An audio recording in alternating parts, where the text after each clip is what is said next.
हाँ believe, phone कर दिया उसको मैंने। तुम मुझे बार बार 10 मिनट में फोन करना बंद करो। थैंक यू साहब। 2 रुपए देना साहब। क्यों? लंगड़ा सुबह से भूखा है साहब। कौन लंगड़ा? मैं साहब, आपको दिखता नहीं क्या? नहीं दिख रहा है इसलिए तो बोल रहा हूँ। जिस पाँव को तुम लंगड़ा कह रहे हो उस पर तुमने चप्पल पहनी है, जिसके तले नीचे से घिसे हुए, इसका अर्थ है तुम उस पाँव पे चलते हो। अब चलो चलो चलो, 2 पाँव पे चलो। क्या जासूस आदमी है। मिस्टर पाठक, मेरा नाम जयंत करानी है, डायमंड का बिजनेस है मेरा। बोलिए। किससे बात कर रहे हैं? मुझे एक केस देना था आपको। कैसा केस? कल रात सानपाड़ा नदी के ब्रिज से एक आदमी की गिरकर डूबकर मृत्यु हो गई। पुलिस का कहना है कि वो आदमी बेहोशी की हालत में लाया गया और नीचे फेंक दिया गया। इस सिलसिले में पुलिस ने उसकी पत्नी शिवानी को गिरफ्तार किया, जबकि शिवानी बेगुनाह है। तो आप चाहते हैं कि मैं ये केस लड़ूं, उनका बचाव करूं? सब आप ठीक तो हो? इस केस में मैं आपकी मदद कर सकता हूँ, क्योंकि मैं जानता हूँ असलियत में उस आदमी का खून किसने किया। कैसे? आपको इस केस के बारे में इतनी जानकारी कैसे? इसलिए मिस्टर पाठक कि कल रात जिस आदमी की मौत हुई, जयंत करानी, वो मैं ही।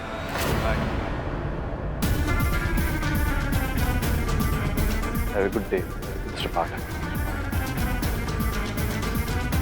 बात जीवित आदमी का कह रहा है कि मेरी हत्या हो गई। अब किससे बात कर रहे थे? ये जो मेरे सामने खड़े थे, श्वेत रंग के कपड़े पहने हुए भाई साहब यहाँ खड़े थे, जो अभी अभी गए हैं, उनसे बात कर रहा। कौन है साहब? यहाँ सिर्फ आप और मैं ही हूँ, कोई नहीं है यहाँ पे। तुम्हें भी लगता है धूप लग गई है बाहर खड़े हो?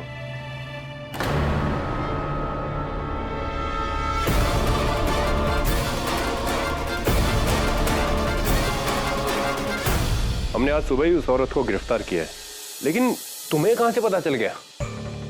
बस ये समझ, जिस तरह से तेरे खबरी हैं मेरे भी हैं। ये जो जयंत था, उसकी कोई नई फोटो है तेरे पास? हाँ है ना, ये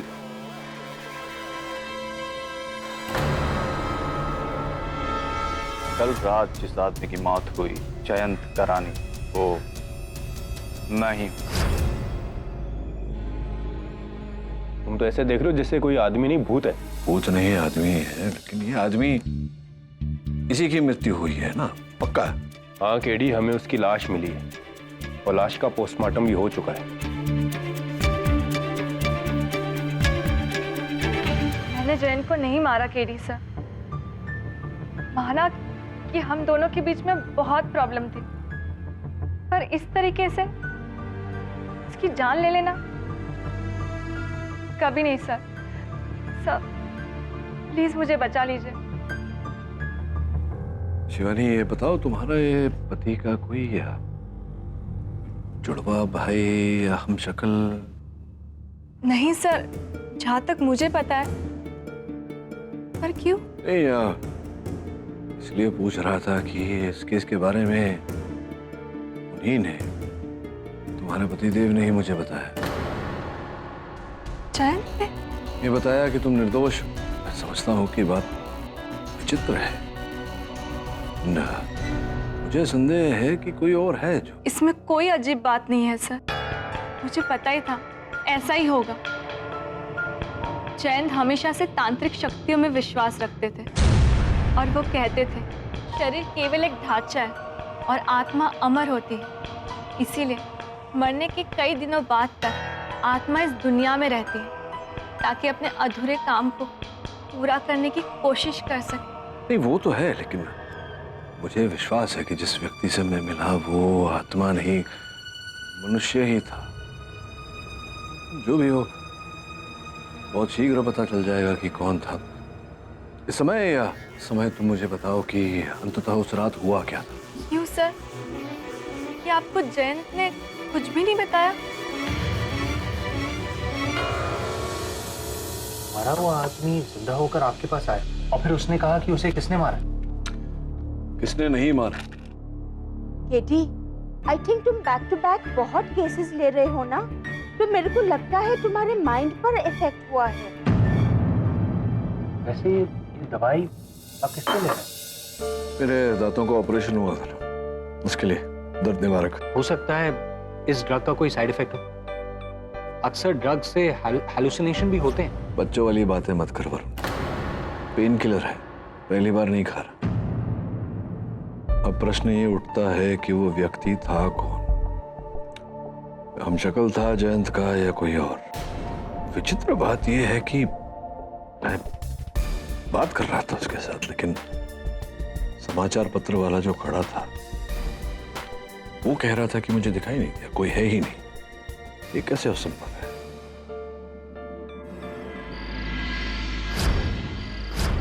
क्यों मिस्टर पाठक, अब तो यकीन हुआ आपको कि मैं ही हूं?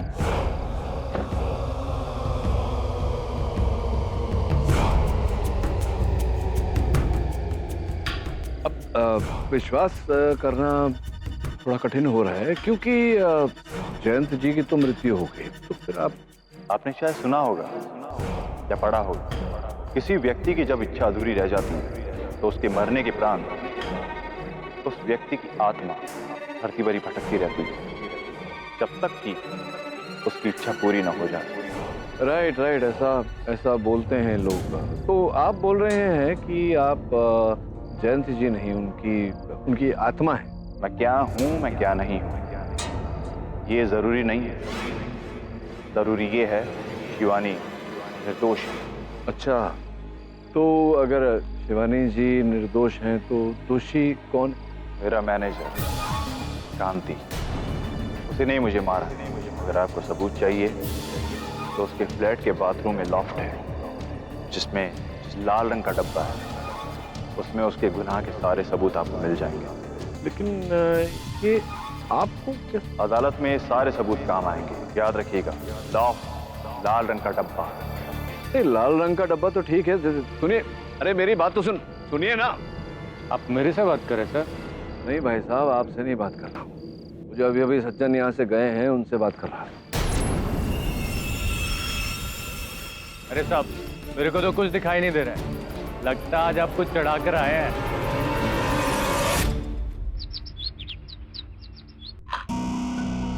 सर, वो फिर मिला आपको?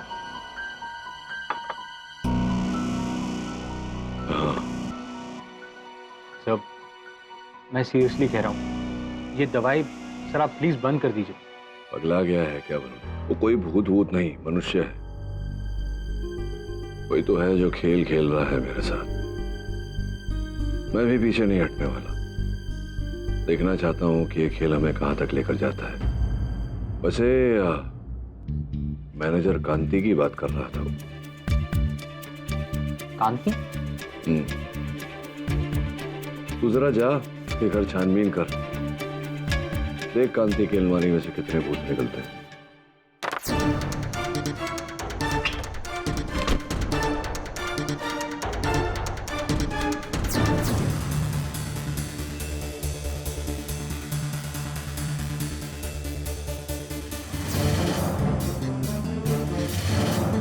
किसी को भी पता नहीं क्या हो गया, किसकी बातों में आ रहे।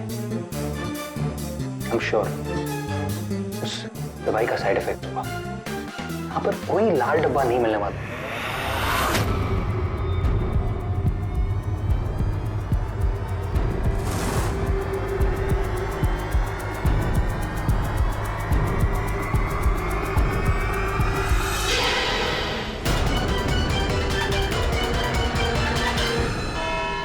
Your Honor, simple and basic. Cold-blooded murder. जौहरी जयंत किरानी की पत्नी शिवानी उन्हें पसंद नहीं करती थी, उनसे छुटकारा पाना चाहती थी। इसीलिए 14 अक्टूबर देर रात उन्होंने अपने पति जयंत को चाय दी जिसमें बेहोशी का दवा मिला और फिर उनके बेहोश जिस्म को अपनी कार के डिक्की में डाल के सानपाड़ा नदी के ब्रिज पे ले गई और वहां से उनके बॉडी को नीचे फेंक दिया। यह है पहला सबूत, फॉरेंसिक रिपोर्ट, जिसमें साफ लिखा है कि उस रात मिस्टर जयंत ने जो चाय पी थी उसके अंदर बेहोशी की दवा थी। शिवानी जी, आपने उस रात जयंत जी के लिए चाय बनाई थी? हाँ, पर दैट्स ऑल। अब आता है नंबर अगले सबूत का, यानी कि दूसरा सबूत।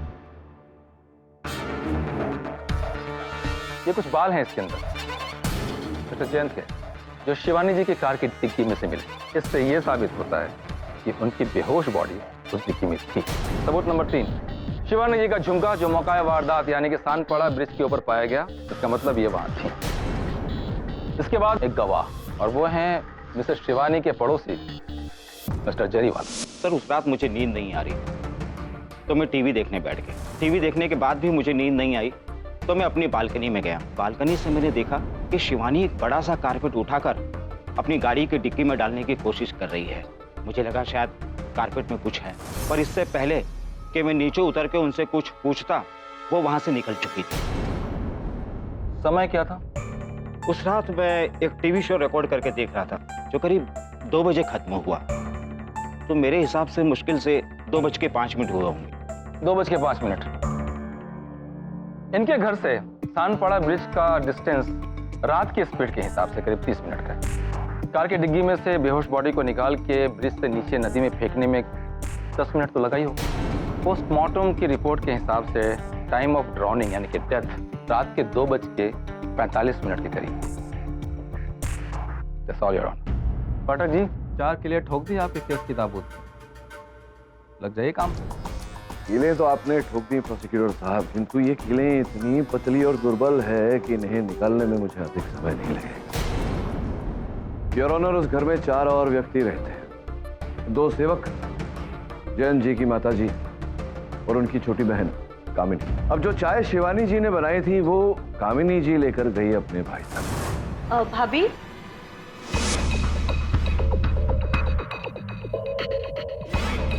तो हो सकता है कि आप ही ने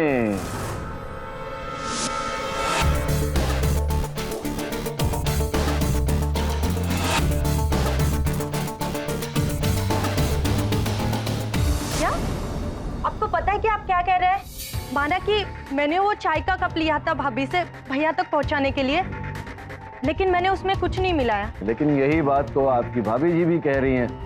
प्रोसिक्यूटर साहब उनकी बात मान ही नहीं रहे हैं। लेकिन वो जो डिग्गी में बाल पाए गए हैं उनका क्या? ये सुना है कि आपके भाई साहब को गाड़ियों में बहुत रुचि थी। हाँ, जयंत भैया को गाड़ियों से बहुत लगाव था। कभी ये ठीक करना, कभी वो ठीक करना। डिक्की में वस्तु रखना, सामान रखना, उन्हें बाहर निकालना, ऐसा करते थे वो? हाँ, 1 हफ्ते पहले जयंत भैया ने गाड़ी की डिक्की में स्पीकर फिट किया था। योर ऑनर, स्पष्ट है कि अगर उन्होंने 1 हफ्ता पहले ही उस गाड़ी में स्पीकर फिट किया था तो संभव है कि उस समय ये बाल जो प्रोसिक्यूटर साहब बतौर साक्ष्य प्रस्तुत कर रहे हैं अदालत में, उस समय गिरा हो। लेकिन इनके पड़ोसी मिस्टर जरीवाला ने जो इनको देखा बेहोश बॉडी को कार की डिक्की में डालते हुए, वो क्या था? अब जरीवाला साहब ने देखा तो जरीवाला साहब आके बताएंगे कटघरे में, जहां से आप खड़े थे और जहां गाड़ियां खड़ी रहती है। मेरी जानकारी के अनुसार के बीच एक विशाल गुलमोहर का पेड़ है, उसकी डालियां बिल्कुल वहीं पड़ती हैं, ऐसे झुकती हैं। जी बिल्कुल। रात के अंधेरे में। और उनका जो पार्किंग स्पॉट का लाइट है वो बल्ब तो 2-3 हफ्तों से फ्यूज था, मतलब घोर अंधेरा, वहां केवल थोड़ी सी चांदनी, बीच में झाड़ पत्ते। कैसे आपने देख लिया कि शिवानी जी ही हैं? संभव है कि कोई और महिला रही हो, साड़ी पहनी हो, शिवानी जैसी दिखती हो।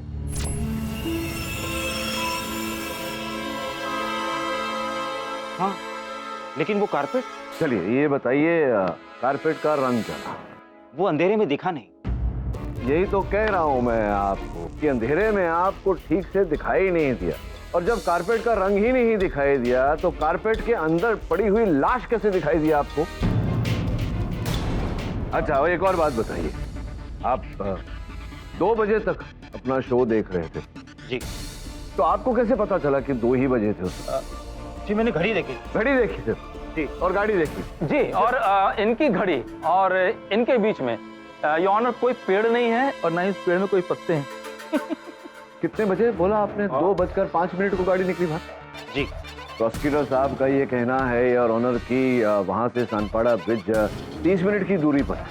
10-30 मिनट, ये ऐसा कहा था। हाँ, क्या है ना ये ऑनर, रात में तो ट्रैफिक होता नहीं है और मैं इतना डिस्टेंस तो अक्सर 30 से 35 मिनट में कवर कर लेता हूँ, 90 की स्पीड में। ये हुनर कहाँ से प्राप्त किया आपने? क्या बात? 15 साल से गाड़ी चला रहा हूँ और आपकी इंफॉर्मेशन के लिए बता दूं, मैं क्रॉस कंट्री रैली एक्सपर्ट। किंतु योर ऑनर, शिवानी जी को 6 महीने पहले ही लाइसेंस जारी किया गया है, उसकी कॉपी आपके मेज पर रखी हुई है। ये एक नवसिखिया वाहन चालक के लिए इतनी रफ्तार से गाड़ी चलाकर तुरंत वहां 30 मिनट में पहुंच जाना, ये तो संभव नहीं है योर ऑनर। कुल मिला के योर ऑनर, शिवानी जी के प्रति अपने भारी भरकम पति जयंत जी को गाड़ी की डिक्की में डालकर सानपाड़ा ले जाकर आधे घंटे में उन्हें फिर से उठाकर ब्रिज के ऊपर से पानी में डाल। योर ऑनर, ये कठिन नहीं, असंभव। अब लेकिन शिवानी जी के कान का झुमका जो घटना स्थल पे पाया गया, उसके बारे में क्या ख्याल है आपका? वो झुमका, वो आखिरी कील जो आपने मेरे मुकदमे की ताबूत पर ठोकी थी, उसे भी निकाल देता हूं। योर ऑनर, मैं चाहता हूं कि आप एक बार इसे देखें। अब अगर ये कान का छोटा सा बूंदा होता है तो समझ में आता है योर ऑनर कि भूलवश शिवानी जी के कानों से गिर गया होगा, किंतु योर ऑनर इतना भारी भरकम झुमका, ये अगर गिरे तो किसी भी महिला को इसका आभास हो जाएगा, वो उसे तुरंत उठा लेगी। किंतु शिवानी जी ने ऐसा नहीं किया। इसका ये अर्थ होता है कि किसी और व्यक्ति जयंत जी के असल हत्यारे शिवानी जी के इस झुमके को वहां रोपित किया, शिवानी जी को फंसाने के लिए। कौन मिस्टर पाठक? योर ऑनर, कौन है यही तो प्रश्न है, यही आधार है इस मुकदमे का। कांति सागर जी हैं जयंत जी के दुकान के मैनेजर। आपकी अनुमति हो तो उन्हें फिर घर में बुलाओ। सर, आपको लगता है कि मैंने अपने बॉस को मरवाया होगा? सर, मैं तो उस रात वहां था ही नहीं, और उन्हें ब्रिज पर ले जाके नीचे पानी में फेंक देना, मैं ऐसा क्यों करूंगा?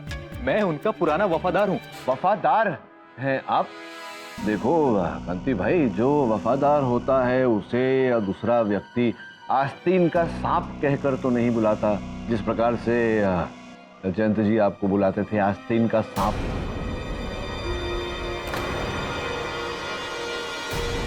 अब आप मुझसे पूछोगे कि मुझे कैसे पता कि वो आपको आस्तीन का सांप कहकर पुकारते थे।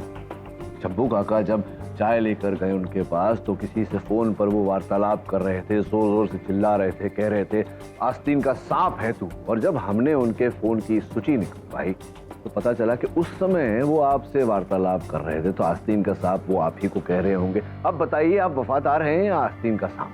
सर, वो एक्चुअली बॉस को मिसअंडरस्टैंडिंग हो गई थी एक ज्वेलरी के ऑर्डर्स को लेकर। मुझे नहीं पता था कि आप अपनी पत्नी स्नेहल को ज्वेलरी का ऑर्डर दें। क्या? योर ऑनर, मेरे पास यहाँ कुछ चित्र हैं जो कांति साहब के घर से प्राप्त हुए हैं। योर ऑनर, मैं चाहूंगा कि आप एक बार इन्हें देखें। योर ऑनर, इन चित्रों में शिवानी जी के पति हैं जयंत जी, और जयंत जी के साथ जो ये जो कुछ कुछ हो रहा है जिस महिला के साथ, वो कांति जी की पत्नी स्नेहल है।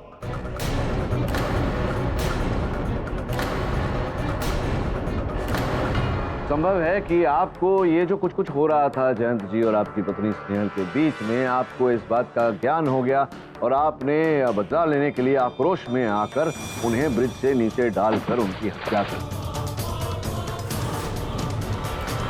पाठक जी, आप तो सीधा क्लाइमेक्स पे पहुंच गए। बीच के सीन का क्या हुआ? कौन से? क्या?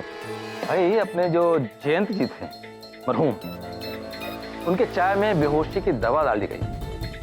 अब कांति जी का उस चाय से कोई लेना देना नहीं दूर दूर तक। आप भूल गए, जब मैंने अपनी दलील रखी तो बताया था मैंने कि उस घर में 2 सहायक हैं, 2 सेवक हैं। संभव है कि तुमने ही भाई उसमें से किसी एक सेवक को अपना भागीदार बनाया हो इस षड्यंत्र में, उसे रुपए दिए हो, उस चाय में जहर डाला और आपकी सहायता की उसको डिक्की में डालने के लिए जयंत जी के बॉडी को। जहां आपने वहां पहुंचे सानपाड़ा और आपने वहां से ब्रिज के ऊपर से जयंत जी को पानी में गिरा दिया। हाँ, क्योंकि वो जो झुमका इन्होंने या इनके सहायक ने वहां गिराया, वो गिराते गिराते कुछ और भी गिरा कर गए थे भूल से ही, लेकिन गिरा कर गए थे आप अपनी कलम सानपाड़ा ब्रिज पे। हाँ ये पेन मेरा है, लेकिन सर मुझे नहीं पता ये पेन यहाँ कैसे पहुंचा। सर आप मेरा यकीन मानिए, मैंने मिस्टर जयंत को नहीं मारा है। अब ये झूठी हैं क्या तस्वीरें? सच है। फिर वो कमीना मेरी पत्नी के साथ। मैंने कई बार सोचा कि साले को मार दूं, लेकिन नहीं, मैंने ऐसा कुछ नहीं किया। लेकिन ये तस्वीरें आपको मिली कहां से? सिर्फ मैं और जयंत जानते थे कि तस्वीरें मेरे घर पर है। और इस अफेयर के बारे में किसी को पता नहीं था। मेरी पत्नी गूंगी और वो किसी को कुछ नहीं बोल सकती। ये पता कैसे चला आपको मिस्टर पाठक? पाठक जी, ये तुरुप का इक्का आपके हाथ कहाँ से लगा? मिस्टर पाठक, आपको कैसे पता चला कि इनके घर में एक लाल डिब्बा है और उसके अंदर ये तस्वीरें हैं?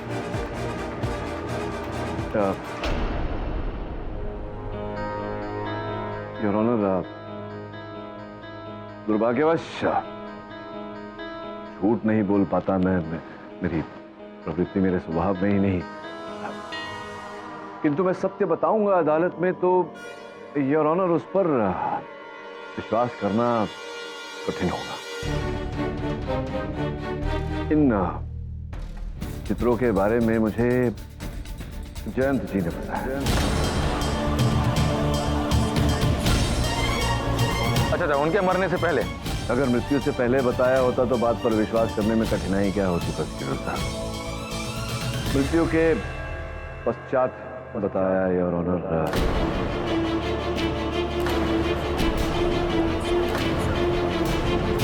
केवल इतना ही नहीं, उनके मृत्यु के पश्चात वो मुझे ये केस देने आए थे।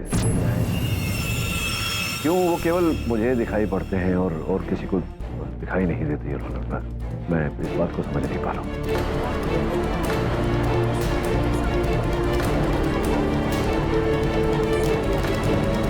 योर ऑनर, एक मरा हुआ आदमी खुद क्लू दे रहा है कि मुझे किसने मारा और क्यों मारा, आपको दे रहा है।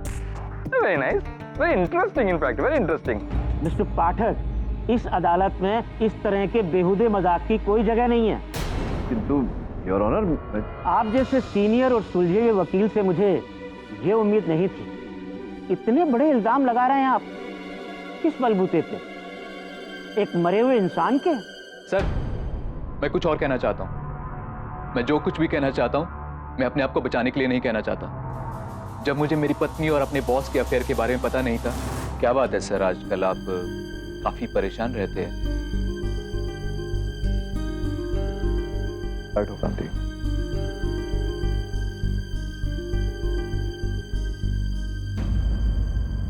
मेरी जिंदगी ना बिल्कुल बर्बाद हो चुकी है। जिस औरत से, अपनी बीवी शिवानी से मैंने अपनी जान से ज्यादा प्यार किया, उसे पैसे से प्यार है। ये देखो, डिवोर्स पेपर। मुझे कहती कि मुझे डिवोर्स देके अपनी जायदाद का आधा हिस्सा मुझे दे दो। मुझे कई बार कह चुकी कि वो सिर्फ मेरे मरने का इंतजार कर रही। जिस दिन मैं मरा तब कुछ उसका, या फिर जीते जी उसे छोड़ दूं और आधा उसे दे दूं। ये रहा शिवानी का बनाया हुआ डिवोर्स एग्रीमेंट।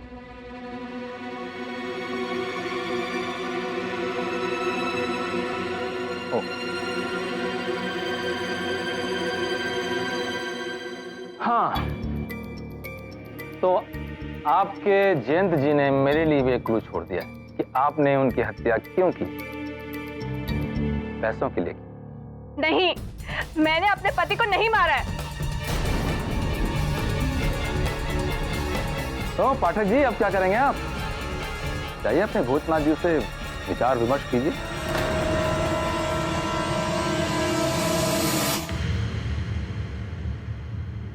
तो ये क्या मिस्ट्री? एक मरा हुआ आदमी आपको जिंदा होकर कैसे दिख सकता है? कहीं ऐसा तो नहीं कि जयंत एक्सीडेंट में बच गया था? नहीं वरुण, डीएनए रिपोर्ट के अनुसार तो वो मृत शरीर जयंत की है। या फिर वो उसकी दुखी आत्मा ही है? आत्मा दुखी हो या सुखी, केवल मुझे ही क्यों दिख रहा है? या आई विल डू इट। ठीक है, फाइन। या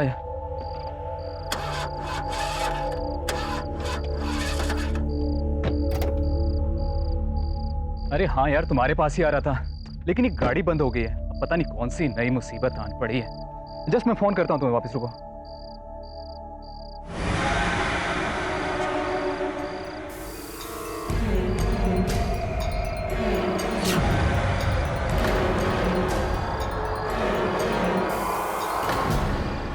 ये कैसे हो सकता है? तुम तो मर चुके हो ना? मैं मर चुका हूँ, मगर जब तक मैं तुझको मार नहीं दूंगा इस दुनिया से मैं लौटूंगा नहीं। तुझसे मैं अपना हिसाब आज अभी बराबर करूंगा मेरे दोस्त।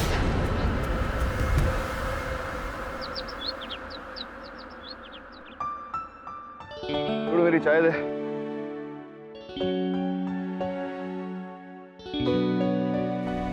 क्या सोचते हैं मिस्टर पाठक कि मैं हूं कि नहीं हूं? आज मैं आपकी सारी उलझनें दूर करने आया हूं। इसके बाद मैं आपको दिखाई नहीं दूंगा। क्यों? कहीं जा रहे हैं? काम के लिए मैं यहाँ रुका था, काम हो गया। मेरे कातिल को बहुत जल्द सजा मिल जाएगी। कांति को? नहीं, ये मेरी गलतफहमी थी। कल रात जब मैं कांति से मिला था तब मुझे पता चला मेरी खूनी मेरी पत्नी शिवानी। इसीलिए मैं आपसे एक केस वापस लेने आया हूं। आप इस केस को छोड़ दीजिए क्योंकि कानून बहुत जल्द शिवानी को सजा देगा। आओ आपकी नींबू वाली चाय। थैंक यू छोड़ो। साहब को भी पिला दो चाय। किससे साहब? अरे ये जो मेरे सामने साहब बैठे हैं ना चाय पे, कैसी चाय पीते हैं आप? क्यों मजाक कर रहे हैं साहब? सामने तो कोई भी नहीं है आपके। पाठक, मैंने आपसे कहा था कि आपके अलावा ना मुझे कोई देख सकता है ना सुन सकता है। हाँ, ये तो मैं भूल ही गया। जाओ। और आज के बाद आप भी मुझे नहीं देख सकेंगे। Case dismiss. पाठक, अचानक आपने अपना मन बदल लिया, इसके पीछे कोई विशेष कारण है या कोई नई जानकारी प्राप्त हुई है आपको? क्या हुआ? क्या? जो चीजें आत्माएं जानती है वो इंसान नहीं जानता। शिवानी कातिल है, उसका केस आप छोड़ दें।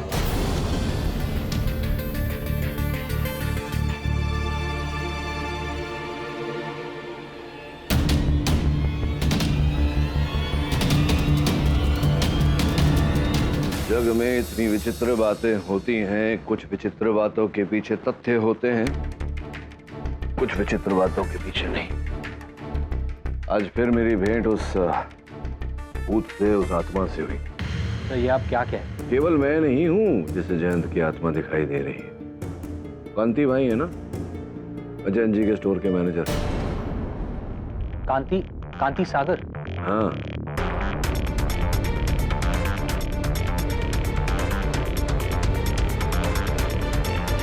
हो गया।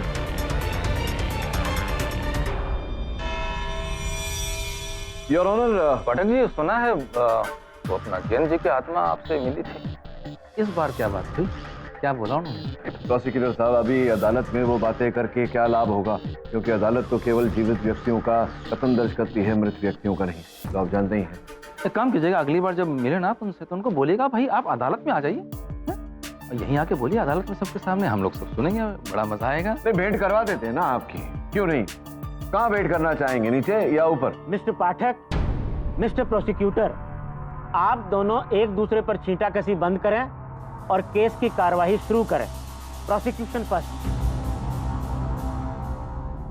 योर ऑनर,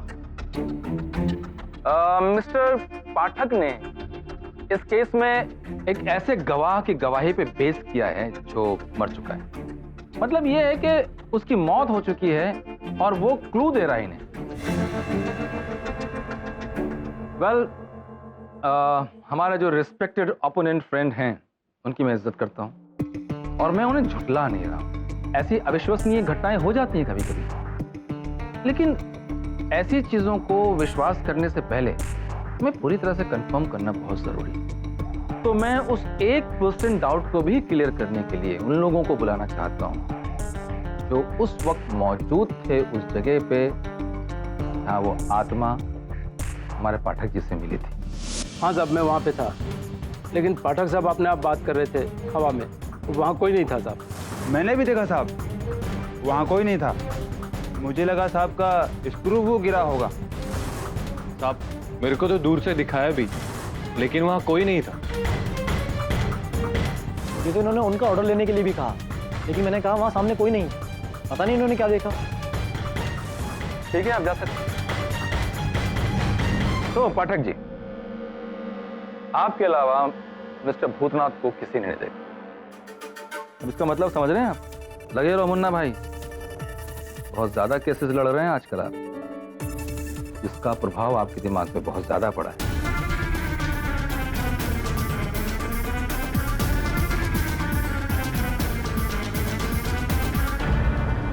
बहुत ज्यादा केसेस लड़ रहे हैं आजकल आप, जिसका प्रभाव आपके दिमाग पे बहुत ज्यादा पड़ा है। तो योर ऑनर, मेरी एडवाइस है पाठक जी से कि इस केस को ना लड़ें। कहीं जाइए पहाड़ों में, थोड़ा आराम कीजिए, रिलैक्स। बढ़िया, इतना सुंदर सुझाव आपने दिया प्रोसिक्यूटर साहब, मैं अपना आभार व्यक्त करता हूँ। योर ऑनर, केवल मैं नहीं, एक और व्यक्ति है जिसे मानसिक विश्राम की आवश्यकता है, क्योंकि उन्हें भी जयंत जी की आत्मा दिखाई थी। ये आप क्या कह रहे हैं? मुझे जयंत करानी की आत्मा दिखी? तो नहीं हुआ कल? मैंने कोई आत्मा नहीं देखी। अरे मैं कोई पागल हूँ क्या? जयंत मर चुका है, भला उसका भूत मुझे क्यों सताने लगेगा? मेरे सहायक है वरुण, उन्हें मैंने आपके पीछे लगा दिया था कैमरे के साथ। क्या? और थोड़ा ये देखिए, ये अपने कैमरा द्वारा उन्होंने ये चित्र खींचा है। करो अब तो न्यायाधीश महोदय ने भी चित्र देख लिया, आप इस बात से इनकार ही नहीं कर सकते कि आपकी जयंत जी की आत्मा के साथ भेंट हुई। जयंत करानी जिंदा है, लेकिन योर ऑनर पोस्टमार्टम के हिसाब से तो उनकी मौत हो चुकी है।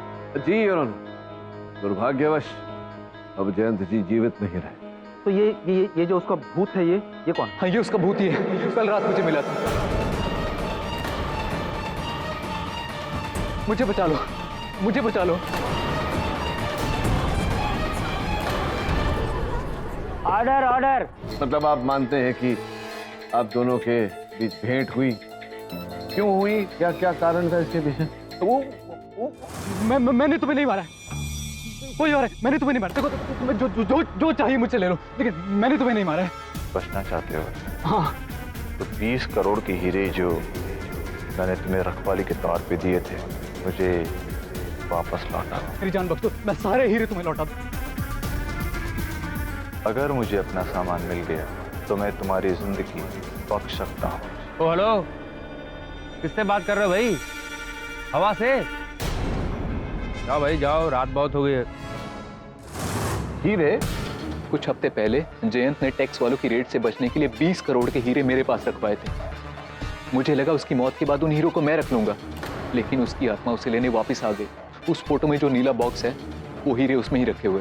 भूत कैसे इस चित्र में अंकित हो सकता है कांति भाई? पर सर, वो आत्मा नहीं तो और क्या है?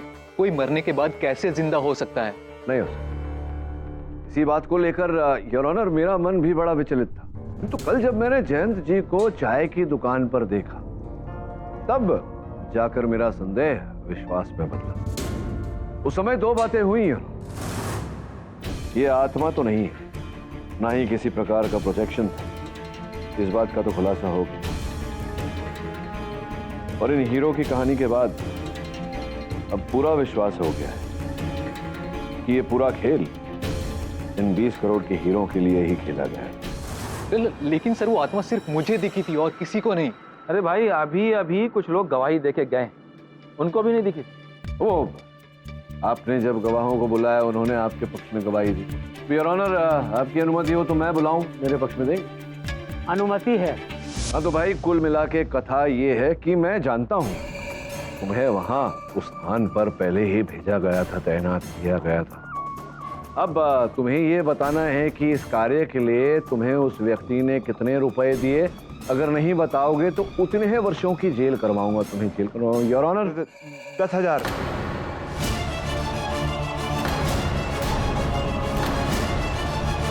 साहब, मुझे तो 5,000 रुपए दिए गए थे और बोला गया था कि ऐसे रहो कि सामने कोई है ही नहीं। उसे पता था साहब, केडी पाठक साहब मेरे से रोज पेपर लेते हैं, तो उसने 1 घंटे पहले आकर मुझे 10,000 रुपए दिए और कहा मुझे उन्हें ना देखने की एक्टिंग करनी है। मुझे भी।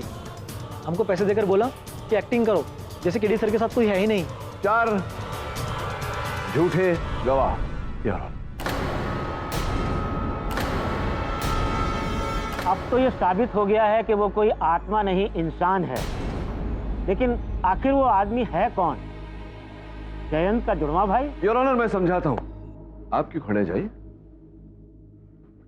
योर ऑनर, ऐसा माना जाता है कि व्यक्ति का एक नहीं अनेक हमशक्ल होते हैं, विश्व के चारों कोनों में एक एक, किंतु संयोग से जयंत जी का हमशक्ल यहीं इसी प्रांत में, इस शहर में।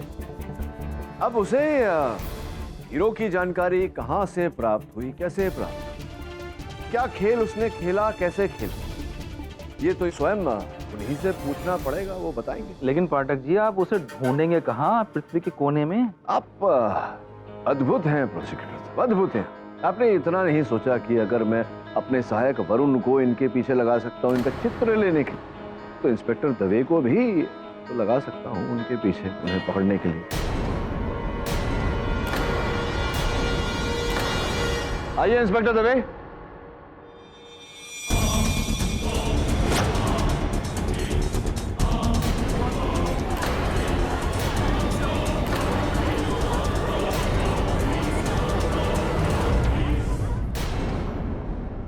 ये तो हूबहू मेरे पति जैसे दिखते हैं।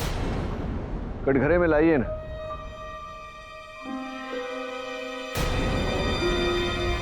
आइए भूत साहब। सर, मेरा नाम निर्मल कपाड़िया है, मैं थिएटर एक्टर हूँ सर। अच्छा, आप भी एक्टर? सर, पिछले महीने मैं नाटक करके लौट रहा था सर, तो एक आदमी ने अचानक आके मुझे पकड़ लिया यहाँ से और अजीब अजीब बातें करने लगा। सर, वो आदमी कांति था। सर, वो नाटक बहुत अच्छा है, मैं कह रहा हूँ उसके कम से कम हमारे 100 शो आराम से हो सकते हैं। अरे टाइम से पहुंचूंगा सर, विश्वास कीजिए मेरा आप। कमीने, क्या है प्रॉब्लम? क्या क्या क्या क्या? तुझ पर भरोसा किया साले, तू ये कर रहा था मेरी बीबी के साथ। अब देख मैं तुझसे कैसा बदला लेता हूँ। तूने जो 20 करोड़ के हीरे मेरे पास रखे हैं ना जयंत से, भूल जाओ हीरो को, तेरे इस गुनाह की यही सजा है। सर, मैं सोचता रहा सर कि वो आदमी कौन है, लेकिन मेरा ही हमशक्ल जयंत, सर 20 करोड़ के हीरे, सर ये सब मेरे दिमाग में चल रहा था सर। सर मुझसे रानी गया, मैंने कांति का पीछा किया सर, और 2-3 दिन में मुझे सब मालूम चल गया कि जयंत ही मेरा हमशक्ल है। और मैंने ये भी पता कर लिया कि कांति ने अपने घर में हीरे कहाँ छुपा के रखे हैं। इससे पहले कि मैं कांति से जयंत बन के वो हीरे लेता, सर किसी ने जयंत का खून कर दिया।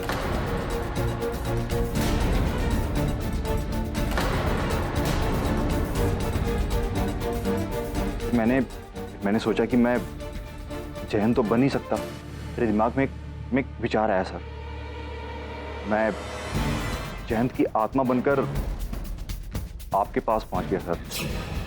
ये लगा कि अगर आप मुझे आत्मा मानेंगे तो पूरी दुनिया क्या, कांति भी मानेगा। और फिर मैं दूसरी बार जयंत की आत्मा बनकर कांति के पास गया। उसे बड़ी तरीके से, बड़ी चालाकी से मैंने उसे धमका कर कहा, मुझे पता है जयंत को तूने ही मारा है। तो फिर कांति ने कहा क्या? कांति ने ऐसा बोला कि जयंत की हत्या उसने की, ऐसा तो नहीं बोला? या बोला? नहीं सर, कांति ने मुझे जयंत की आत्मा समझकर सब सच बता दिया कि जयंत का खून उसकी बीवी स्नेहल ने किया है।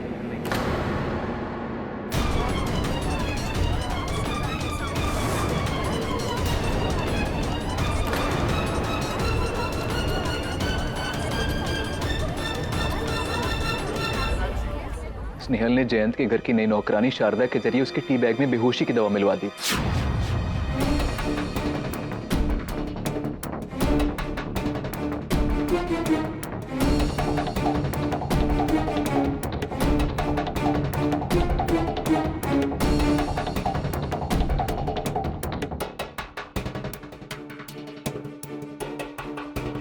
और उसके बाद स्नेहल ने शिवानी के भेष में उस रात अपनी गाड़ी में बेहोश जयंत को उठाकर ब्रिज से नीचे फेंक दिया।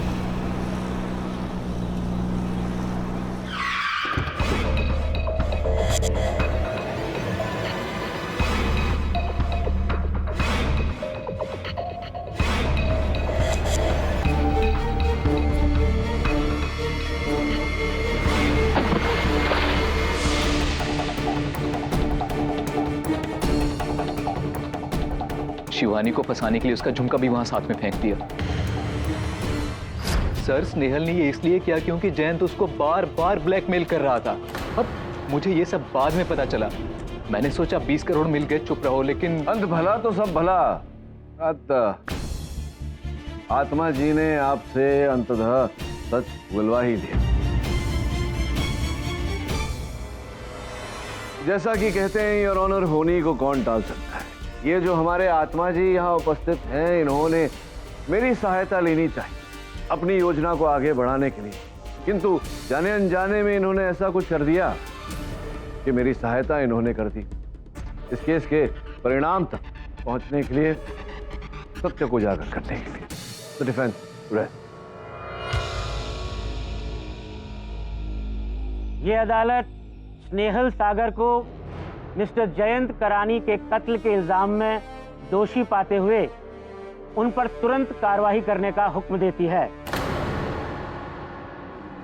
और मिस्टर कांति सागर को इस गुनाह में बराबर का भागीदार मानते हुए उन्हें भी गिरफ्तार करने का हुक्म देती है और साथ ही साथ मिसेस शिवानी करानी को अपने पति के कत्ल के इल्जाम में निर्दोष पाते हुए बाइज्जत बरी करती है। The case is closed. लीजिए जी। ये एक बात बताइए। हाँ, वैसे प्रोसिक्यूटर साहब, आप परमात्मा में मानते हैं? हाँ बिल्कुल, परमात्मा पर तो विश्वास है। देखिए, अगर आप परमात्मा में मानते हैं तो आत्मा में भी मानना पड़ेगा। कहीं कोई आत्मा आके आप कुछ भूल न दे। सुनिएगा।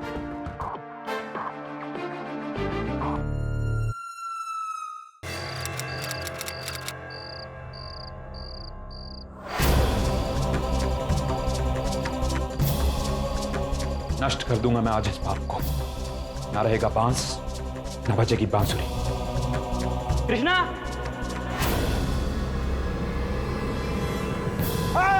बचाओ बचाओ बचाओ! भाइयों बहनों, आग लग गई, आग लग गई, दवाई खाने में आग लग गई है, आग लग गई। ये क्या किया तुझे? मैंने कुछ नहीं किया। क्या भी मुझे लगा दिया तूने?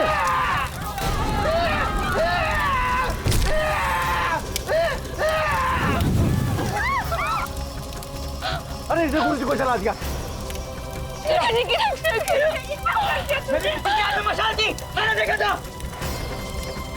किसने आग लगाई है? मैं पुलिस को बुलाओ। पुलिस को बुलाने कोई होती है, वो पापी को तुम्हें आना। पुलिस को कार्रवाई खुद कर लेगी।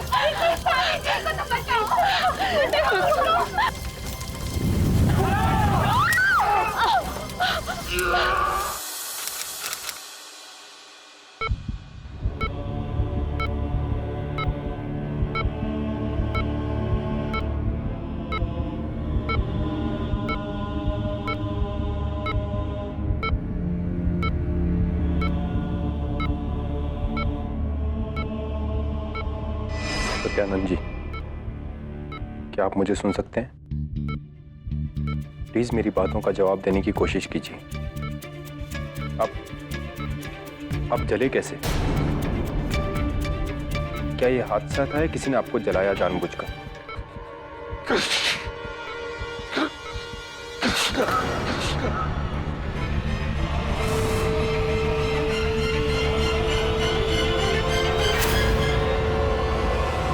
अभी एक दुखद समाचार आया है कि सत्यानंद स्वामी ने आखिरी सांस ली, जिससे उनके करोड़ों भक्त निराश हो गए हैं। सत्यानंद स्वामी की हत्या के आरोप में उन्हीं के आश्रम के सेवक कृष्णा व्यास को गिरफ्तार किया गया है। देश विदेश में मातम छाया हुआ है और कृष्णा व्यास को सजा दिलाने के लिए आंदोलन हो रहे हैं। जय श्री राम। मेरा बेटा कृष्णा निर्दोष है, क्या आप उसका केस लेंगे? कृष्णा, मैं तुम पर क्यों भरोसा करूं? क्योंकि वो मेरे आदर्श थे, मेरे गुरु थे। मैं उनकी पूजा किया करता था। और एक भक्त अपने भगवान को कैसे मार सकता है? तो फिर इतनी रात गए मशाल लेकर तुम दवाखाने में क्यों गए थे? वो मैं आपको नहीं बता सकता। अच्छा, ठीक है। अगर नहीं बता सकते तो दुर्भाग्यवश तुम्हारा केस भी मैं नहीं लड़ पाऊंगा।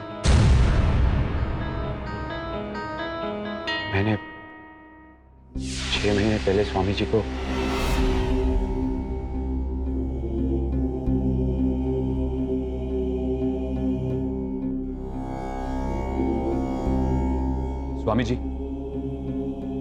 स्वामी जी मुझे आपसे ये उम्मीद नहीं थी।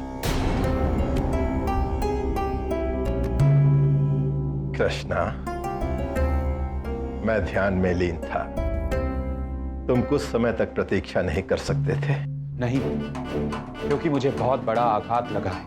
नकली दवाइयां बनाकर आप अपने ही भक्तों को छल रहे हैं, धर्म की आड़ में धकोसला कर रहे हैं। अपने क्रोध पर नियंत्रण रखो कृष्णा। मनुष्य की शारीरिक बीमारी उसके मन और मस्तिष्क से शुरू होती है और वहीं पर खत्म होती है। जनता के मन और मस्तिष्क पर मेरा वास है, उनकी मुझ में श्रद्धा है। यदि मेरी दी हुई दवाओं से उनका मन शांत होता है तो तन भी शांत होगा। और अब तुम भी शांत हो जाओ कृष्णा। एक हाथ में कमंडल और दूसरे में कोयटा, ये कहां का धर्म है स्वामी जी? आप फौरन ये काला धंधा बंद कर दीजिए। वैसे तो स्वामी जी ने कई नेक कर्म किए थे, लेकिन ये नकली दवाई वाला कांड उनके चरित्र पर एक चंद्र ग्रहण जैसा था। इसलिए मैंने मशाल उठाई और दवाखाने को आग लगाने के लिए चला गया। लेकिन जैसे मैंने दरवाजा खोला, देखा स्वामी जी आग की लपटों में।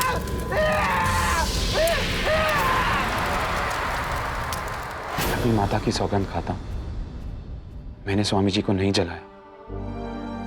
और एक बात, ये नकली दवा वाली बात अगर आश्रम के बाहर आ गई तो आश्रम की बहुत बुराई होगी। इसलिए मेरा आपसे निवेदन है कि इस बात को कृपया दबाए रखें। मैं सत्य के पथ पर चलता हूं और सत्य को छिपाकर, सत्य को दबाकर सत्य तक पहुंचना संभव नहीं है। इस दवा वाली बात को अगर अदालत में न बताऊं, छिपाऊं इसे, तो तुम्हें निर्दोष नहीं प्रमाणित कर पाऊंगा।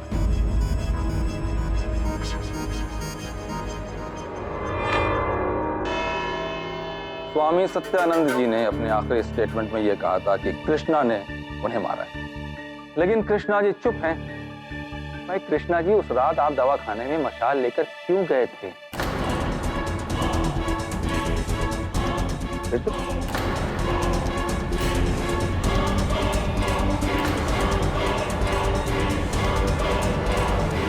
मैं चुप रहूंगी, मैंने थिएटर में देखी थी ऑनर, और चुप रहूंगा यहाँ कटघरे में देख रहा हूँ। देखता हूँ कब तक चुप रहते हैं। ऑनर, मैं अगली गवाही के लिए मिस्टर सुकेश को कटघरे में बुलाना चाहूंगा। मैंने भी कृष्णा से वही सवाल पूछा था, लेकिन उन्होंने जवाब नहीं दिया और आगे बढ़ गए। उस रात आश्रम में बिजली चली गई थी क्या? लाइट नहीं थी? नहीं, बिजली तो थी। तो फिर भी मशाल लेके क्यों गए थे? वैसे दवाई खाना कितने बजे बंद होता है? करीब 6:30 बजे। दवाई खाना शाम को 6:30 बजे बंद होता है ऑनर, और ये रात को 10 बजे मशाल लेके गए थे। आप रात को 10 बजे मशाल लेके क्यों गए थे कृष्णा जी?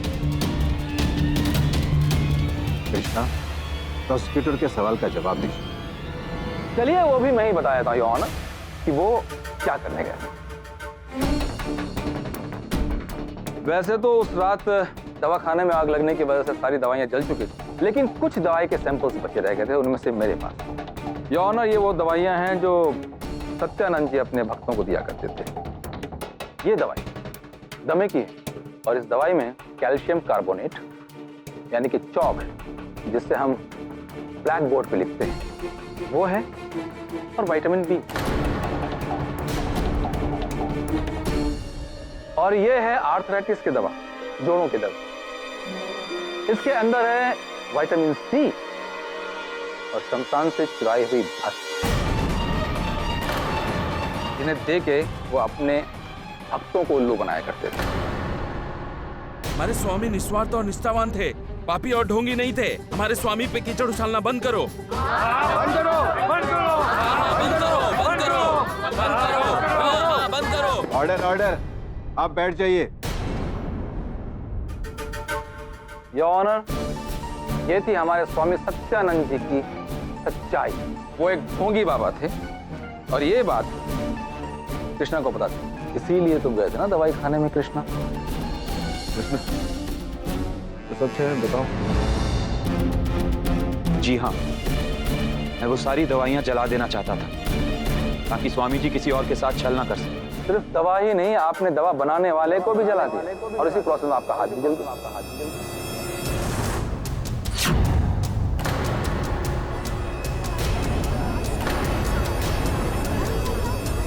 आई ऑब्जेक्ट योर ऑनर।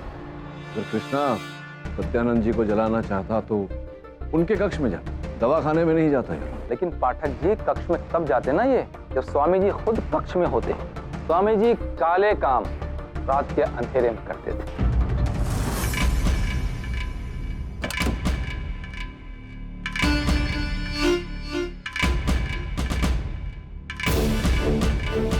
और ये बात अच्छी तरह से कृष्णा को पता थी, इसीलिए रात को 10 बजे ये दवाखाने में मशाल लेकर जलाने गया।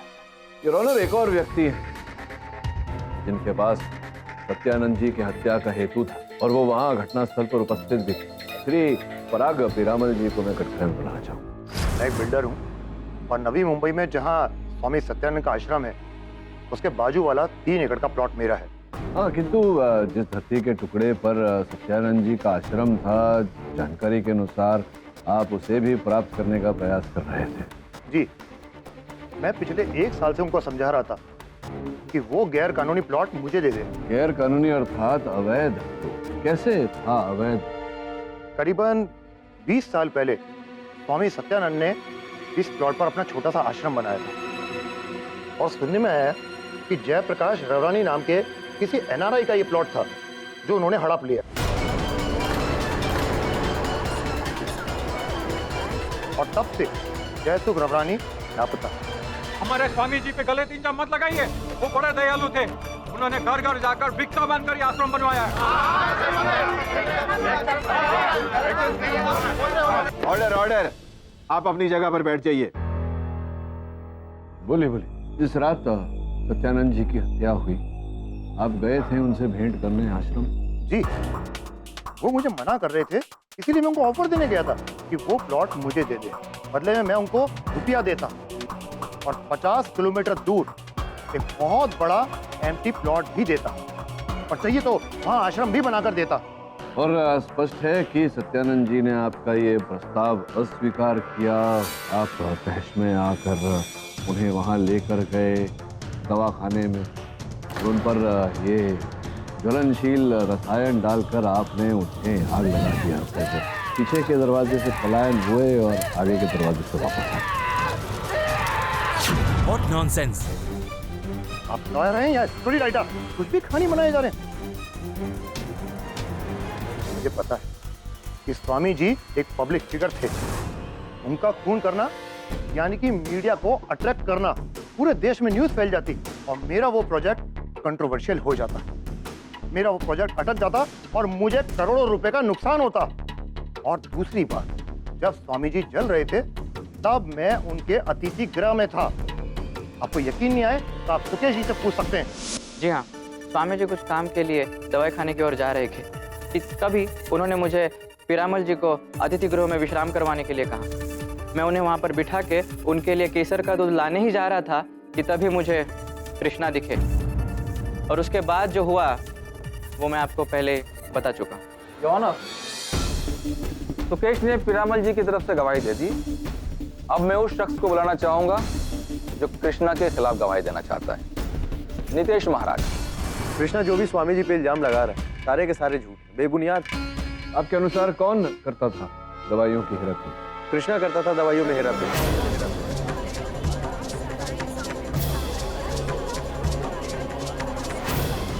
और स्वामी जी ने इसे रंगे हाथों पकड़ लिया, इसलिए इसने स्वामी जी की हत्या कर दी।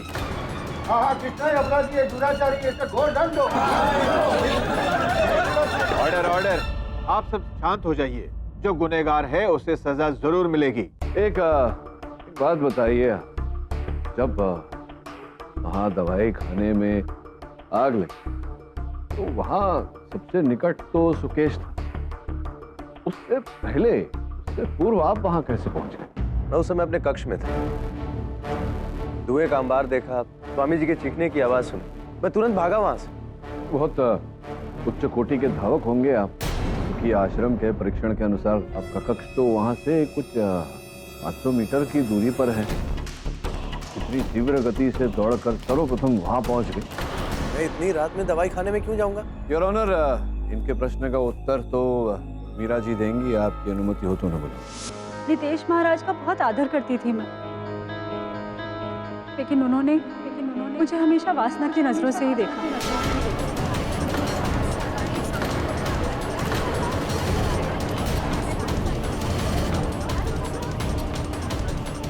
Order order. मेरे साथ कई बार उन्होंने जबरदस्ती की और मुझे धमकी भी दी। काफी समय तक चुप रहने के बाद मैंने ये सत्य अपनी सेविका तनुश्री को बताया, तो उसने मुझे सुझाव दिया कि मैं किसी तरह नितेश महाराज को रंगे हाथों पकड़ा दूं और उनकी सच्चाई सत्यानंद स्वामी के सामने ले आऊं। तो क्या योजना बनाई फिर आपने? मैंने नितेश महाराज को 10 बजे दवाई खाने में बुलाया और योजना के मुताबिक मैं 10 मिनट पहले ही वहां पर पहुंच गई ताकि मैं मोबाइल कैमरा वहां रख सकूं। लेकिन जब मैं वहां पहुंची तो मैंने देखा कि सत्यानंद स्वामी वहां पे पहले से ही मौजूद थे, इसलिए मैं वापस लौट गई। लेकिन जब मैं वापस जा रही थी तो मैंने नितेश महाराज को अंदर जाते हुए देखा और थोड़ी देर बाद वहां पर आग लग गई। मीरा सच कह रही है, नितेश महाराज ने मुझे भी बहुत परेशान किया। और जहां तक कृष्णा का सवाल रहा, कृष्णा एक नेक ही नहीं बल्कि उच्च कोटि के पुरुष हैं। वो आंदोलन कर सकते हैं, सत्याग्रह कर सकते हैं, लेकिन किसी भी इंसान या जीव की हत्या नहीं कर सकते।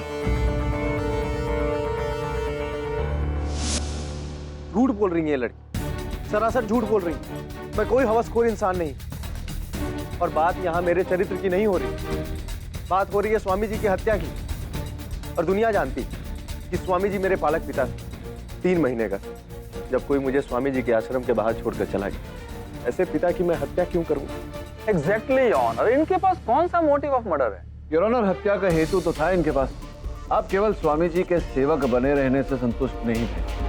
आप चाहते थे कि वो आश्रम, वो धन संपत्ति, वो सत्ता, सब कुछ आपके हाथों में आ जाए। और स्वामी जी को ये बात स्वीकार नहीं।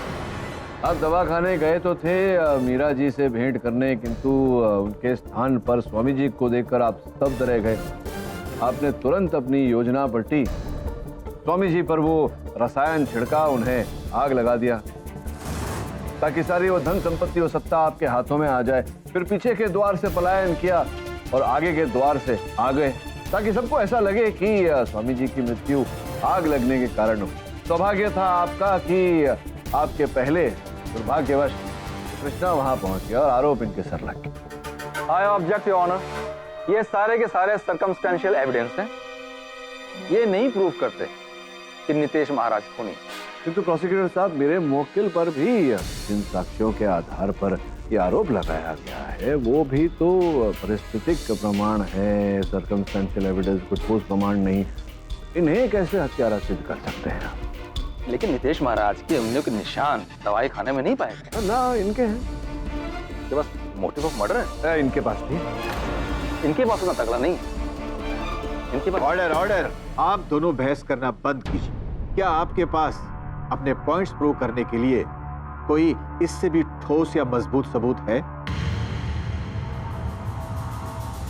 नहीं है तो अगली तारीख में आप पूरी तैयारी के साथ आइएगा। यह अदालत। योर ऑनर, क्षमा कीजिएगा, आपको टोका मैंने।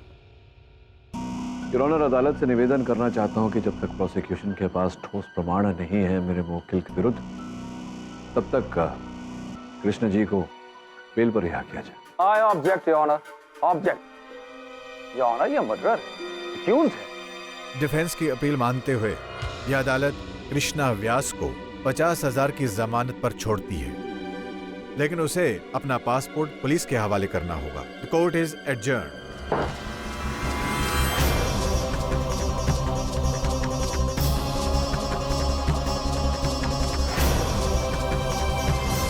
ये मीडिया वाले भी ना स्वामी सत्यानंद का कितना प्रेस करते थे पहले, और आज उसके नाम की धज्जियां उड़ा रहे हैं। इसीलिए तो कहते हैं कि हर मानव में एक दानव छिपा होता है और उस दानव को नियंत्रण में रखना स्वयं व्यक्ति के हाथ में होता है। ये सत्यानंद स्वामी का तो पापों का सजा अभी उसको मिल गया, और आई थिंक वो एनआरआई का ही प्लॉट है, मेरे को लगता है। You're right, Billy.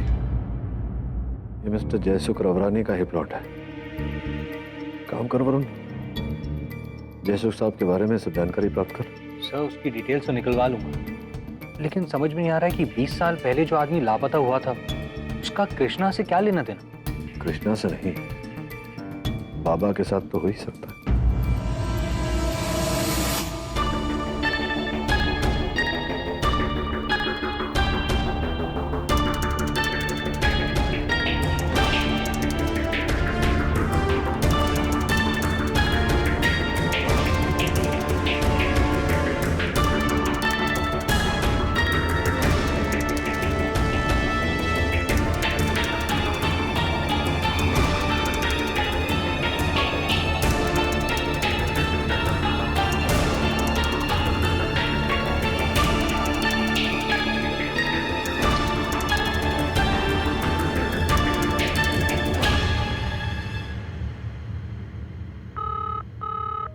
KD sir, सब जगह कोशिश करें। जयसुख रवरानी के इस फाइल का तो नामो निशान नहीं, कुछ नहीं मिला सर। कुछ मिला है केडी जो तुम्हें चौंका देगा? आश्रम में तुम्हारे मुवक्किल कृष्णा की लाश है। किसी ने पॉइंटेड हथियार से उसके गले पर वार करके उसे मार दिया। तुमने इसे बेल दिलवा दी, लेकिन फिर भी वो बच नहीं पाया केडी। जिसने हत्या की है दबे वो भी नहीं बचेगा। क्या हुआ केडी? किसी ने कृष्णा की हत्या कर दी। जिसको तुम डिफेंड करते थे वो डेड हो गया, अब तो केस ही नहीं रहेगा ना? अभी तो केस शुरू हुआ है Billy. This is just the beginning. Your honour, बहुत बड़ा प्रश्न उठा है कि अगर इस हत्या का आरोप कृष्णा पर था, वो तो हत्यारे का ढाल था, उसे क्यों मार दिया गया? क्यों जो मर चुका है योर ऑनर, अब क्यों केस लड़े? लेकिन जो आरोप उसके सर लगा था उसके और उसके परिवार के लिए कलंक है। इसी कारण उसे निर्दोष प्रमाणित करने के लिए मैं ये केस लड़ रहा हूं। आपकी अनुमति चाहता हूं। Permission granted. धन्यवाद योर ऑनर। कृष्णा की मृत्यु आश्रम के सभागृह में की गई। इस चिमटे पुलिस ने यह चिमटा नितेश महाराज जी के कक्ष से प्राप्त किया। योर ऑनर, इस पर नितेश महाराज जी की उंगलियों के छाप भी है। और इससे पहले कि वो मेरे इस आरोप का विरोध करें, मैं कृष्णा की माता जी को कटघरे में बुलाना चाहूंगा। मुझे पूरा यकीन है कि नितेश ने मेरे बेटे की हत्या की है।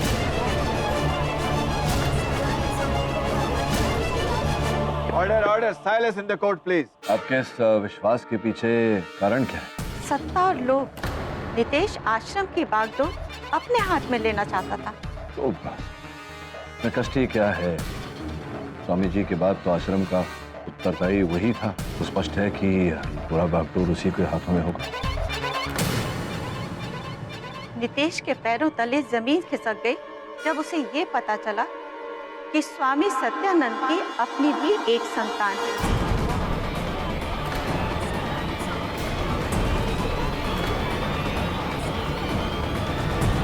ये आप क्या कह रही है मधुरा माते?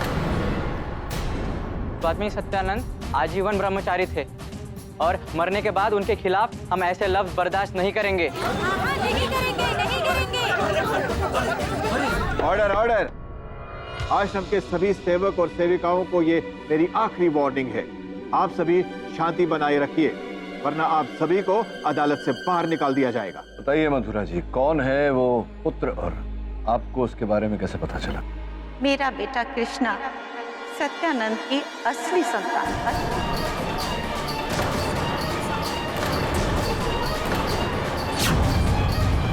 आज से करीब 26 साल पहले मेरी मुलाकात स्वामी जी से हुई। हम दोनों प्यार के बंधन में थे और मेरे बच्चा होने वाला था। स्वामी जी अपनी प्रतिष्ठा को लेकर बहुत चिंतित थे। मैंने उनसे वादा किया कि मैं आजीवन इस रहस्य को अपने तक ही सीमित रखूंगी। फिर आज भरी अदालत में यह रहस्य क्यों बता रही है? कृष्णा की जमानत होने के बाद स्वामी जी की अंतिम क्रिया का समय आया और मैं चाहती थी उनकी अंतिम क्रिया उनके अपने बेटे कृष्णा के हाथों हो। और मैंने ये बात कृष्णा और नितेश को एक साथ बताई। क्या मैं स्वामी जी की संतान हूं और आपने आज तक ये बात मुझसे छुपाई रखी? मैं मजबूर थी बेटा, लेकिन तुमसे उनकी 13वीं की अंतिम विधि ना करने देकर तुमसे एक बेटे का अधिकार नहीं छीन सकती थी। बस बस करो ये माँ बेटे की मिली भगत। आज स्वामी जी जिंदा नहीं रहे तो उसका नाजायज फायदा उठाओगे तुम लोग। अगर भक्तों को ये बात पता चली तो कितनी बदनामी होगी स्वामी जी। जितनी बदनामी होनी थी हो गई। इसका ये मतलब नहीं कि मैं अपना अधिकार छोड़ दूं। उनका बेटा हूं और अब सारा अधिकार मेरा ही है। मैं ये कभी नहीं होने दूंगा। ये सच है कि सच्चाई जानकर मुझे कृष्णा पे बहुत गुस्सा है, उससे घृणा भी हुई, लेकिन मैंने उसका खून नहीं। आप ही ने हत्या की है कृष्णा की। उस रात सर्वप्रथम आपने कृष्णा को सभागृह में बुलाया।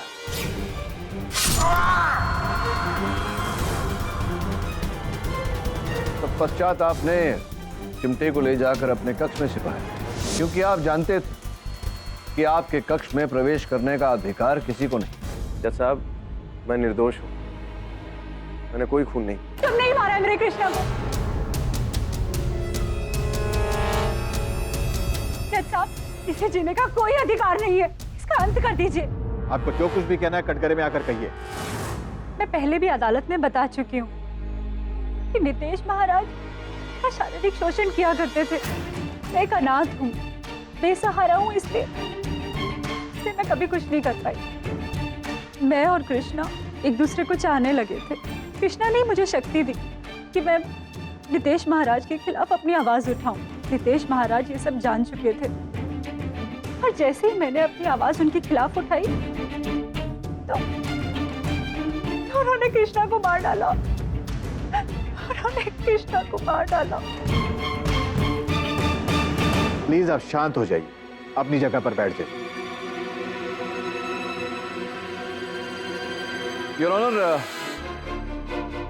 नितेश महाराज के पास सत्यानंद जी की हत्या करने का उद्देश्य था, हेतु था, ये मैं पिछली सुनवाई में प्रमाणित कर चुका हूं। इस सुनवाई में ये प्रमाणित हो चुका है कि उनके पास कृष्ण की हत्या करने का भी हेतु था। योर ऑनर, सत्ता के लोभ में उन्होंने ये सब किया, किंतु इस बात को प्रमाणित करने के लिए मेरे पास इस समय कोई साक्ष्य या कोई साक्षी नहीं।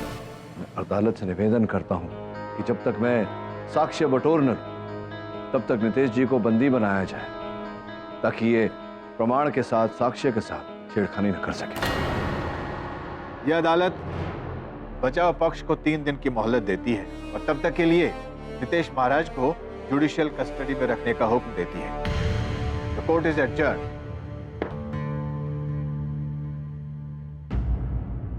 केटी, मेरे को तो अभी पक्का कॉन्फिडेंस है कि वो नितेश महाराज ही मर्डरर है दोनों का। मुझे भी ऐसा ही लगता है बिली, लेकिन अब बात को अदालत में प्रमाणित भी तो करना पड़ेगा। करूंगा। हाँ दवे बोल। देखो दोस्त, ये भूख हड़ताल वड़ताल करके कुछ प्राप्त नहीं होने वाला। न तुम अपने आप को निर्दोष प्रमाणित कर पाओगे, न जनता की सहानुभूति प्राप्त कर पाओगे। मैं जो कर सकता हूँ वो तो मुझे करने दीजिए। अनशन करना कोई अपराध नहीं है। मुझे भरोसा है कि स्वयं शनिदेव मुझे इस दंड से मुक्ति दिलाएंगे। इंस्पेक्टर साहब, मुझे मेरे सिर्फ एक सवाल का जवाब चाहिए, मैं चली जाऊंगी। अरे इससे यहाँ पे केडी, इनका कहना है कि कृष्णा के गले में एक चेन और लॉकेट था जो उसे सत्यानंद जी ने प्रेम के प्रतीक के रूप में दिया था। मेरे तो पति और बेटा दोनों नहीं रहे, सिर्फ वो लॉकेट उन दोनों की निशानी है। नितेश, पता वो लॉकेट कहाँ है? मुझे क्या पता? जब तुमने कृष्णा को मारा तो वो जरूर तुम्हारे हाथ लग गया होगा और फिर तुमने उसको कहीं छुपा दिया होगा। ना ही मैंने कृष्णा को मारा है, ना ही मुझे किसी लॉकेट के बारे में जानकारी।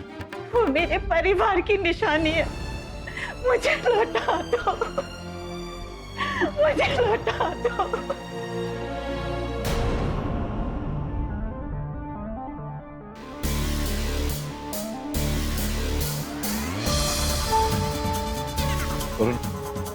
जा जरा आश्रम, वो जो चेन और लॉकेट।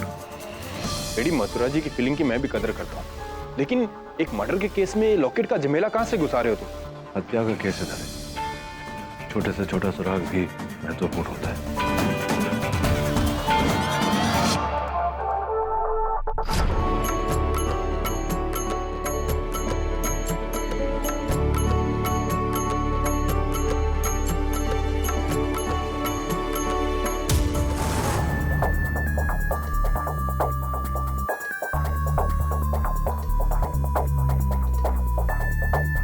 वरुण, कुछ मिला?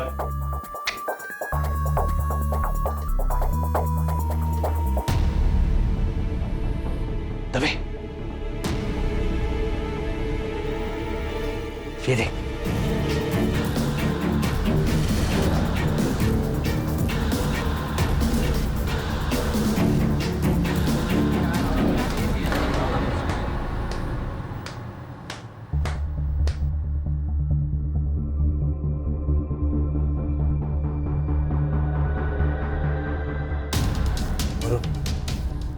गीली मिट्टी यहाँ पे कैसे?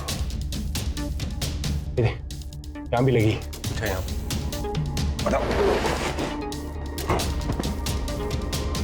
ठीक है।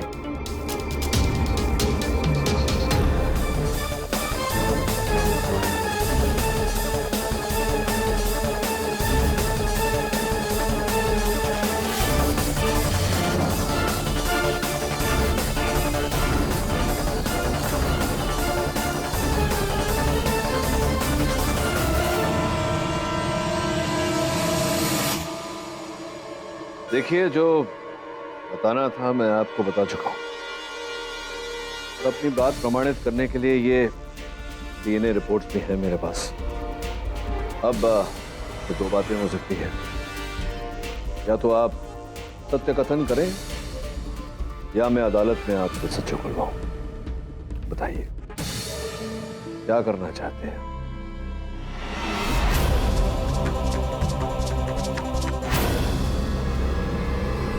योर ऑनर, कृष्णा की माताजी का यह कथन कि कृष्णा के मृतदेह पर का चेन लॉकेट समेत लापता। मेरे सहायक ने जब स्वामी जी के आश्रम की दोबारा जांच पड़ताल की तो वो चेन और locket, your honour, Swami ji के आसन के नीचे से प्राप्त हुआ। इस चेन और लॉकेट में 3 बाल फंसे हुए थे। तीनों बाल किसी महिला के थे। विचित्र बात यह है कि उसमें से एक बाल असली था, 2 बाल नकली। नकली बाल, यानी कि विग के बाल। जी सही कह रहे हैं योर ऑनर। मेरे अनुमान से मृत्यु से पहले कृष्णा की किसी महिला से झड़प हुई।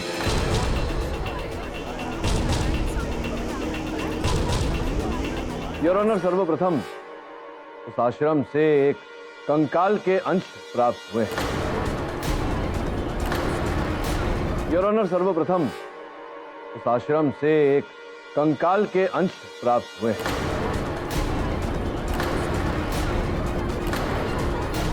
हमारे आश्रम में कंकाल के अवशेष? भगवान का कैसा प्रकोप है ये? Order order, silence please. इसमें आश्चर्य की क्या बात है भाई? वो एक बंजर जमीन पर बना हुआ आश्रम है, कभी किसी ने किसी को मार के गाड़ दिया था। आश्चर्य की बात यह है कि इस कंकाल के अवशेष भी स्वामी जी के आसन के नीचे से ही था। योर ऑनर, फोरेंसिक्स के रिपोर्ट के अनुसार जो कंकाल प्राप्त हुआ है वो लगभग 20 वर्ष पुराना है। जिस समय इस व्यक्ति को दफनाया गया होगा उस समय उस व्यक्ति की, पुरुष की उम्र लगभग 35 से 36 की उम्र रही है।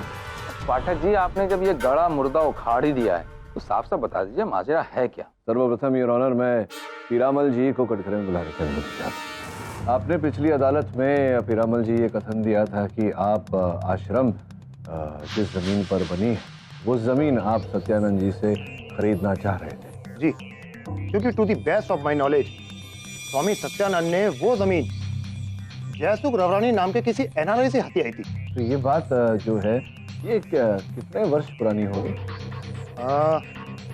सर करीब 20 साल पहले की बात है। योर ऑनर, जैसे कि मैंने अभी अभी कहा, जो कंकाल के अंश प्राप्त हुए, अवशेष प्राप्त हुए स्वामी जी की गद्दी के नीचे से, उनके आसन के नीचे से, वो भी 20 वर्ष पुराने हैं।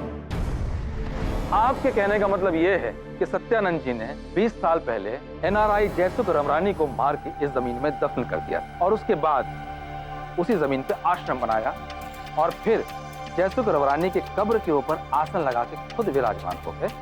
हाँ, संभवतः ऐसा ही कुछ हुआ। ये केडी पाठक हमारे गुरुजी को हत्यारा कह रहा है। ऑर्डर ऑर्डर, ये मेरी आप लोगों से आखिरी वार्निंग है, शांत हो जाइए। हमारे स्वामी जी के खिलाफ हम ऐसी घिनौनी बातें नहीं सुन सकते। ये विषय अभी के अभी रद्द होना चाहिए। इस आदमी को फौरन हिरासत में लिया जाए।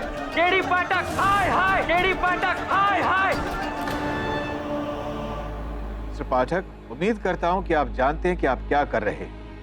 ये बहुत ही सेंसिटिव मामला है। जी योर ऑनर, मुझे इस बात का आभास है, किंतु इसके अतिरिक्त मेरे पास और कोई विकल्प नहीं। ये ऑनर, पहले तो उन्होंने सत्यानंद जी के मर्डर को कृष्णा के मर्डर के साथ जोड़ के केस का ध्यान डाइवर्ट किया, और अब एनआरआई जयसुख रवरानी के मर्डर केस को सत्यानंद जी के मर्डर केस के साथ जोड़ के फिर से कोर्ट का ध्यान डाइवर्ट कर रहे हैं। नहीं प्रोसिक्यूटर साहब, मैं डाइवर्ट नहीं कर रहा, मैं केवल इतना कह रहा हूँ कि रवरानी साहब की हत्या का संबंध इस केस के साथ है। ये ऑनर, 20 साल पहले जो मर्डर हुआ था उसका सत्यानंद जी के मर्डर के साथ क्या लेना देना हो सकता है?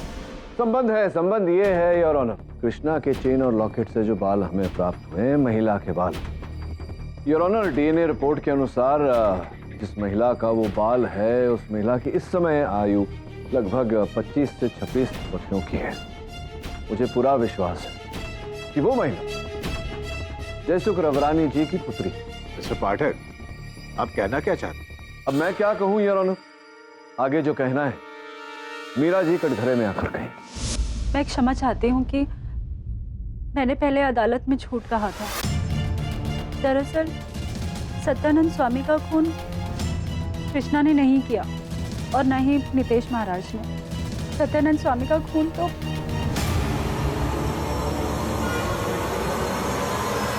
सत्यानंद स्वामी का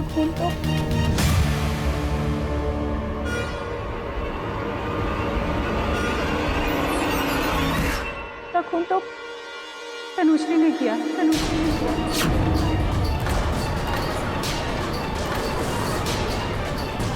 order order, silence please. Tanushree आज से 3 महीने पहले हमारे आश्रम में आई थी। तो उसने आते ही देखा कि मैं नितेश महाराज से बहुत पीड़ित थी और सत्यानंद स्वामी भी मेरा शोषण कर रहे थे।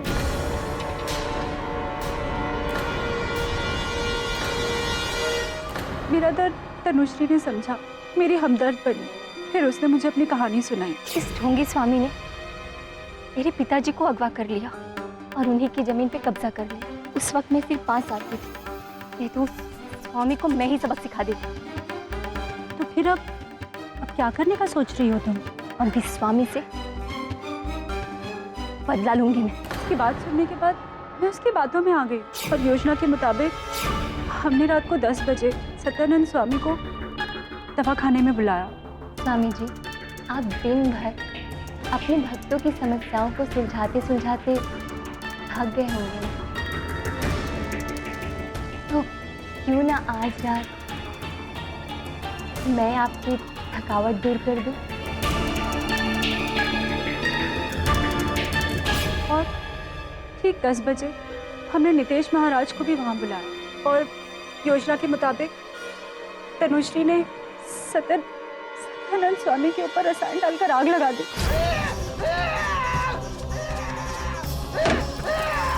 लेकिन इससे पहले कि वहां नितेश महाराज पहुंचते, वहां कृष्णा पहुंच गए। जैसे ही कृष्णा के ऊपर खून का इल्जाम आया, मैं बौखला गई। तब तनुश्री ने मुझे दूसरी योजना बताई और कहा कि हम अदालत में झूठी गवाही देंगे, नितेश महाराज को फंसा देंगे। एक मिनट। अगर कृष्णा ने स्वामी जी का मर्डर नहीं किया तो स्वामी जी ने मरते वक्त लास्ट स्टेटमेंट में कृष्णा का नाम क्यों लिया? योर ऑनर, सत्यानंद जी ने कृष्णा का नाम तो लिया, लेकिन मधुरा जी के सुपुत्र कृष्णा नहीं, जयसुख जी की सुपुत्री कृष्णा है। कृष्णा अर्थात तनुश्री। योर ऑनर, आपकी अनुमति हो तो उन्हें कटघरे में। तनुश्री जी, कृष्णा जी है, ये बताइए कि सत्यानंद जी को आपके असली नाम के बारे में कैसे पता चला?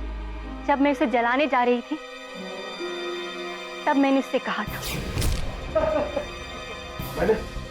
मैंने क्या बिगाड़ा है तुम्हारा? तुम मुझे क्यों मारना चाहती हो? तुमने मुझसे मेरे पिताजी को छीना है। मेरे बचपन को छीना है, मेरी माँ की खुशियों को छीना है, मेरे अधिकार को छीना है, और अब मैं तुमसे तुम्हारी जीवन को छीन लूंगी। किसकी बात कर रही हो? जयसुख रौरानी याद है? कुछ याद आया? मैं उन्हीं की बेटी हूँ, कृष्णा रौरानी। हाँ हाँ, याद आया।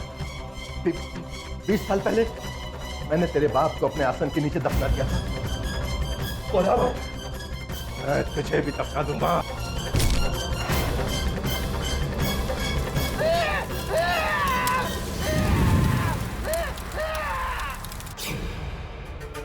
भाई पाठक जी, एक बात बताइए, आपको तनुश्री पर डाउट कैसे हुआ और उसका असली नाम कैसे पता चला? हुआ यूं प्रोसिक्यूटर साहब कि ये जब मथुरा जी के संग वहाँ कारागार में गई थी नितेश जी के साथ भेंट करने, तब स्मरण होगा आपको, मथुरा जी अशक्त होकर गिर पड़ी थी। तो स्पष्ट रूप से मुझे दिखाई दिया कि आपने अपने असल बालों पर नकली विग लगाया हुआ है। मुझे अपनी आइडेंटिटी छिपानी थी और इसीलिए मैंने अपना नाम भी बदला और लंबे बालों वाली विग पहनी।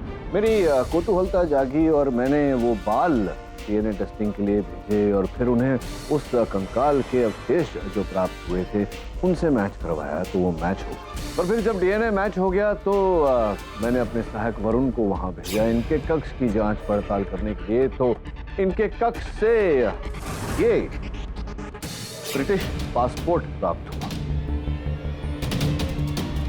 कृष्णा जयसुख रौरानी।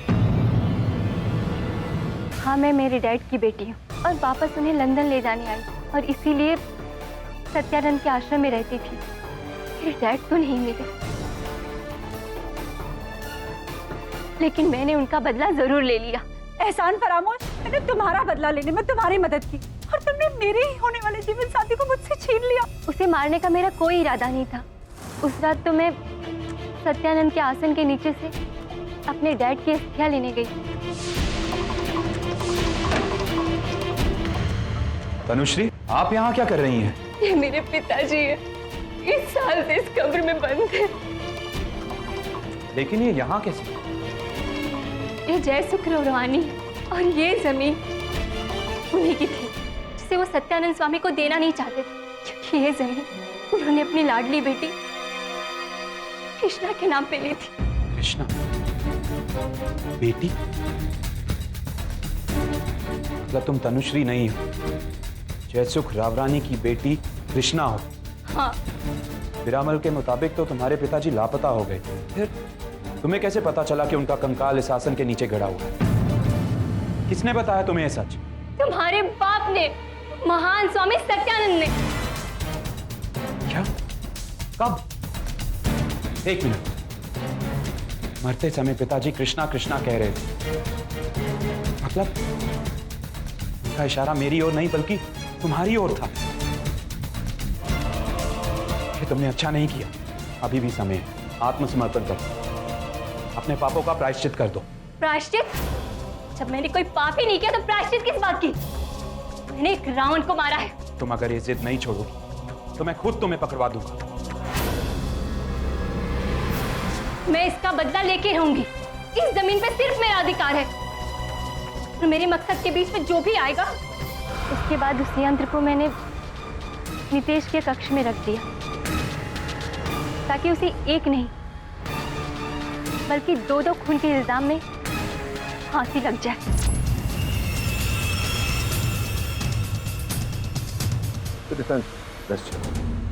यह अदालत कृष्णा व्यास को मरणोपरांत उन पर लगे सभी आरोपों से उन्हें मुक्त करती है।